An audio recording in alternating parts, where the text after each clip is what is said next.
So I bought this accessory converter from USB-C to USB-C for one reason. I will show you in a minute. So let's assume I have this nice phone holder for video rig. So I put here my phone and I start recording. I am really happy because it's a nice product. However, this is the downside.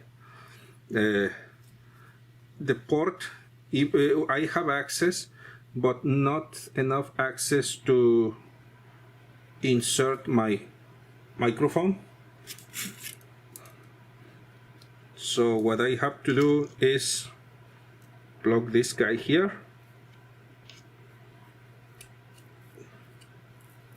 Now it's fully inserted, and now I can lose this, because actually I use this mostly in a rig, in a tripod, I mean, from here, from the bottom.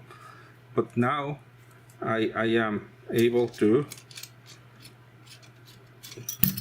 maybe to have access to the port, and so I can attach my USB-C microphone here, because I have USB-C wireless recorder, and that's the intent use. Works for what I needed, and that's it.